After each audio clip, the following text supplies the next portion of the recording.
আসসালামু আলাইকুম বন্ধুরা, আসি সিলেটে, ঘুরে বেড়াচ্ছি শহরের বিভিন্ন জায়গায়। সেই সুবাদে আজকে যাচ্ছি সিলেটের বহুল আলোচিত সমালোচিত কাজী ক্যাসেল নামের সেই বিখ্যাত বাড়িতে। আমি হাঁটতে হাঁটতে এগিয়ে চলেছি সামনের দিকে। সামনের যে ছোট গলি দেখা যাচ্ছে, এই গলি দিয়ে আমি প্রবেশ করব।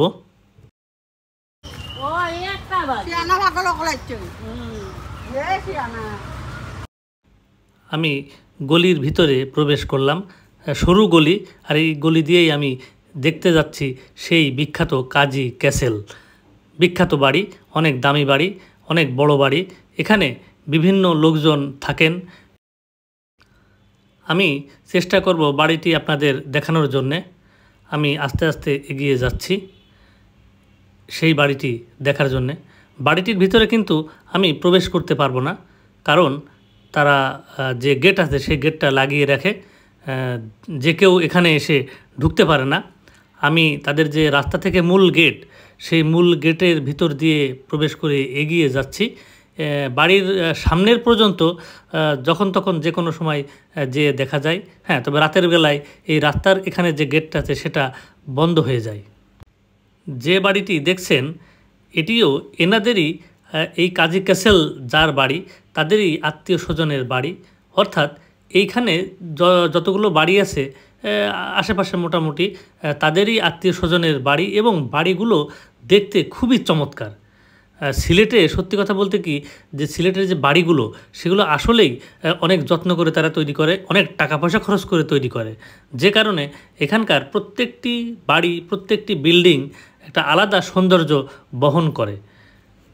ওই যে দূরে সেই বিখ্যাত কাজী ক্যাসেল বিল্ডিংয়ের গেট দেখা যাচ্ছে। আমি এই গেট পর্যন্তই কিন্তু যেতে পারবো। এর ভিতরে আমি আপনাদের জুম করে দেখানোর চেষ্টা করব। যতটুকু আমি দেখতে পারি ঠিক ততটুকুই আপনাদেরকে দেখাতে পারবো ইনশাল্লাহ। আমার সামনে আরেকটি বাড়ি রয়েছে, রোকেয়া ভিলা। এটিও এদেরই আত্মীয়, এবং বাড়িটি দেখুন কি চমৎকার বাড়ি, তার গেট অসাধারণ।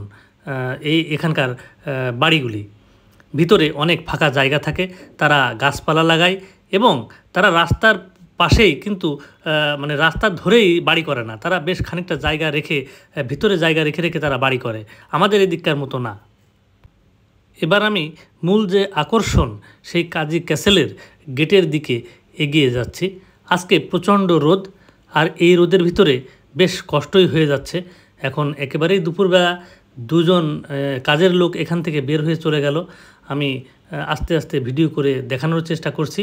আমি কিন্তু এবার গেটের দিকে এগিয়ে যাচ্ছি, যে গেটের সৌন্দর্যটা আপনাদেরকে দেখাবো। এবং সবচেয়ে বড় কথা, এই বিল্ডিংয়ের আমি শুনেছি যে কোনো কিছুই কিন্তু দেশের থেকে নিয়ে আসা নয়, প্রত্যেকটি জিনিসই বাইরে থেকে নিয়ে আসা।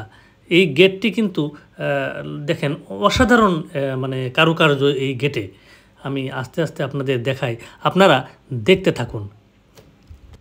আমরা দূর থেকে সিলেটে গেলে এই তামাবিল, জাফলং, বিছানাকান্দি, ভোলাগঞ্জ, সাদা পাথর এসবই দেখে থাকি, কিন্তু সিলেটের বিভিন্ন জায়গায় যত্রতত্র সৌন্দর্য কিন্তু ছড়িয়ে ছিটিয়ে আছে।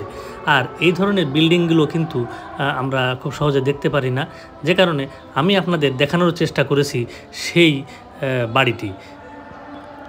এটি কিন্তু আমাদের নায়িকা মাহিয়া মাহির শ্বশুর বাড়িও বটে।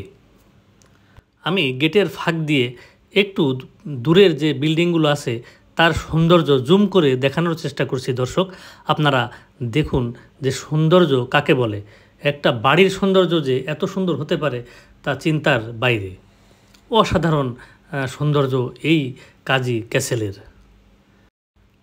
আমি দাঁড়িয়ে দাঁড়িয়ে বিভিন্ন অংশ জুম করে দেখানোর চেষ্টা করছি, কারণ আমি যেহেতু এখানে ঢুকতে পারিনি, সেহেতু আপনাদেরও ভিতরে যে দৃশ্য আছে, সৌন্দর্য আছে, সেগুলো দেখাতে পারলাম না। তার জন্য আমি আন্তরিকভাবে দুঃখিত। আমি গেট থেকে দাঁড়িয়ে দাঁড়িয়েই আপনাদেরকে বিভিন্ন অংশ যতটুকু দেখা যায় ততটুকুই দেখানোর চেষ্টা করেছি। যদি আপনাদের এই বিল্ডিংটি, এই সিলেটের সৌন্দর্য ভালো লাগে, আমার ভিডিও ভালো লাগে, তাহলে অবশ্যই শেয়ার করে পাশে থাকবেন। আমি যতটুকু পারলাম ততটুকুই আপনাদেরকে দেখালাম, এর বেশি আমার সাধ্যের বাইরে ছিল। বন্ধুরা, আমি কাজী ক্যাসেল পিছনে রেখে আমি আবার বের হয়ে আসলাম। মানে এটা আর যেহেতু ভিতরে প্রবেশ করতে পারিনি, সেহেতু আপনাদেরকে ভিতর থেকে দেখাতে পারলাম না। জাস্ট আমি সামনের যে গেটটা, সেই গেটটাই আপনাদের দেখিয়েছি। আজকে এই পর্যন্তই, আবার দেখা হবে অন্য কোথাও, অন্য কোনোখানে। সেই পর্যন্ত সুস্থ থাকবেন, ভালো থাকবেন। আসসালামু আলাইকুম।